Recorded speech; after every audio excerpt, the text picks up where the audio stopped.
Sejarah masuknya bangsa Eropa ke Asia Tenggara. Bangsa Eropa pertama yang tiba di wilayah Asia Tenggara adalah Portugis pada tahun 1511. Portugis di bawah pimpinan Afonso de Albuquerque berhasil menaklukkan Malaka, yang merupakan salah satu pelabuhan utama. Perdagangan di wilayah tersebut ini menandai awal kehadiran Eropa yang signifikan di Asia. Latar belakang masuknya bangsa Eropa ke Asia Tenggara yaitu 1.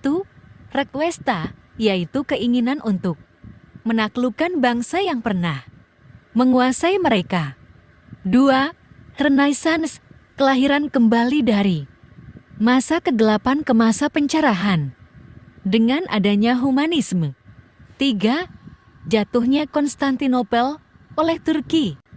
Utsmani, ditutupnya Konstantinopel bagi orang-orang Eropa sehingga menutup kebutuhan rempah-rempah bagi bangsa Eropa. 4. Perkembangan pengetahuan bahwasanya bumi itu bulat, ditemukannya navigasi dan berkembangnya sistem pelayaran. Kedatangan bangsa Eropa ke Asia Tenggara memiliki beberapa alasan utama, termasuk 1. Perdagangan. Salah satu alasan utama adalah untuk mengakses sumber daya alam yang berlimpah seperti rempah-rempah, emas, perak, kopi, teh, dan tekstil. 2. Imperialisme dan kolonialisme. Bangsa Eropa ingin memperluas wilayah kolonial mereka sebagai bagian dari persaingan global antar kekuatan Eropa. Ini melibatkan penjajahan dan penaklukan wilayah-wilayah di Asia Tenggara. 3. Misi agama. Beberapa bangsa Eropa, terutama Spanyol dan Portugal, datang ke Asia Tenggara dengan tujuan untuk menyebarkan agama Kristen kepada penduduk setempat. Mereka mendirikan gereja-gereja dan mendukung upaya misionaris. 4. Eksplorasi. Ada juga unsur eksplorasi dan penemuan geografis dalam kedatangan bangsa Eropa ke Asia Tenggara. Mereka ingin mengeksplorasi dunia yang belum dikenal dan memahami geografi dan budaya baru. 5. Hasrat terhadap kekayaan dan kekuasaan. Hasrat akan kekayaan dan pengaruh global memotivasi bangsa Eropa untuk menguasai wilayah-wilayah baru, termasuk Asia Tenggara. Alasan ini bersama-sama mendorong bangsa Eropa untuk datang ke Asia Tenggara dan mendominasi wilayah ini selama berabad-abad. Alasan mengapa rempah-rempah sangat berharga dan menjadi tujuan utama para penjelajah Eropa adalah 1. Rasa dan pengawetan makanan. Rempah-rempah digunakan untuk memberikan rasa pada makanan dan juga sebagai pengawet alami. 2. Keinginan akan kemewahan. Rempah-rempah dianggap sebagai barang mewah dan pemakaian. Rempah-rempah dalam hidangan disandarkan pada status sosial. Masyarakat Eropa kaya ingin memamerkan kemewahan ini. 3. Nilai ekonomi tinggi. Perdagangan rempah-rempah memberikan keuntungan besar bagi pedagang. Harga rempah-rempah sangat tinggi di pasar Eropa yang menginsentifkan penjelajahan dan pengendalian rute perdagangan rempah-rempah. Dengan demikian, rempah-rempah menjadi komoditas bernilai tinggi yang sangat dicari dan para penjelajah Eropa seperti Christopher Columbus, Vasco da Gama, dan Ferdinand Magellan mencari rute ke Asia Tenggara untuk menguasai pasokan Rempah-rempah ini, Asia Tenggara, wilayah ini telah dihuni oleh beragam kelompok etnis dan budaya yang telah ada selama ribuan tahun. Asia Tenggara memiliki sejarah panjang yang kaya dengan peradaban pribumi dan kerajaan-kerajaan yang telah tumbuh dan berkembang sebelum kedatangan bangsa Eropa ke Asia Tenggara. 1. Kerajaan Majapahit. Majapahit adalah kerajaan besar di Pulau Jawa yang mencapai puncak kejayaannya pada abad ke-14. Kerajaan ini dikenal karena pencapaian seni, sastra, dan arsitektur yang mengagumkan. 2. Kerajaan Khmer di Kamboja. Kerajaan Khmer membangun kuil-kuil megah seperti Angkor Wat yang menjadi ikon budaya dan arsitektur Khmer. 3. Kerajaan Ayutthaya. Ayutthaya adalah kerajaan di Thailand yang menjadi pusat perdagangan dan budaya di Asia Tenggara pada abad ke-14 hingga ke-18. 4. Kerajaan Sriwijaya. Ini adalah kerajaan maritim yang berpusat di Sumatera dan memiliki pengaruh besar di seluruh wilayah Asia Tenggara. 5. Kerajaan Champa dan David di wilayah Vietnam dan bagian timur Laut Cina Selatan. Ada kerajaan seperti Champa dan David yang memiliki budaya unik. Masuknya bangsa Eropa ke Malaka atau sekarang disebut Malaysia. Kedatangan bangsa Eropa, khususnya bangsa Portugal, ke Malaka pada tahun 1511 dipimpin oleh Afonso de Albuquerque. Mereka berhasil menaklukkan Malaka setelah berperang melawan Kesultanan Malaka yang saat itu dipimpin oleh Sultan Mahmud Shah. Penaklukan Malaka oleh Portugal memiliki dampak penting dalam sejarah perdagangan rempah-rempah dan maritim di wilayah Asia Tenggara. Karena Malaka merupakan pusat perdagangan yang strategis, kedatangan bangsa Eropa ini menjadi salah satu awal dari pengaruh Barat yang lebih besar di wilayah Asia. Selanjutnya, pada abad ke-17, Belanda mendirikan pos perdagangan di beberapa bagian Malaysia, terutama di wilayah sekarang yang dikenal sebagai Melaka Belanda Dutch Malaysia. Pada abad ke-18, Inggris juga memainkan peran penting dalam sejarah Malaysia. Mereka mendirikan pos-pos perdagangan di Pulau Pinang tahun 1786 dan Singapura tahun 1819. Inggris kemudian mengukuhkan kekuasaannya atas semenanjung Malaysia dengan penandatanganan perjanjian Pangkor pada tahun 1874. Seiring berjalannya waktu, pengaruh Eropa di Malaysia berkembang, terutama di bidang perdagangan, dan ekonomi Malaysia menjadi koloni Inggris hingga meraih kemerdekaan pada tahun 1957. Kehadiran bangsa Eropa di Malaysia telah meninggalkan warisan sejarah yang mendalam dalam berbagai aspek kehidupan. Kedatangan bangsa Eropa ke Thailand atau dulu dikenal dengan nama Siam, kedatangan bangsa Eropa ke wilayah yang sekarang menjadi Thailand dimulai pada abad ke-16.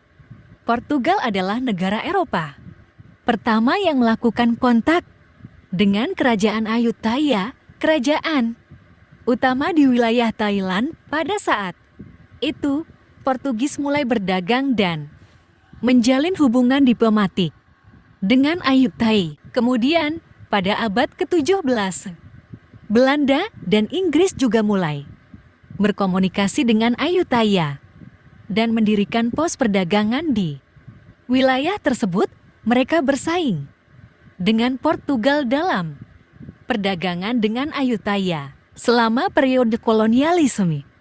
Thailand saat itu dikenal sebagai Siam berhasil menjaga kemerdekaannya dan tidak pernah menjadi koloni Eropa, meskipun demikian, pengaruh Eropa, terutama dalam hal perdagangan dan budaya, tetap ada. Kedatangan bangsa Eropa ke Thailand telah memengaruhi perkembangan sejarah, perdagangan, dan budaya Thailand.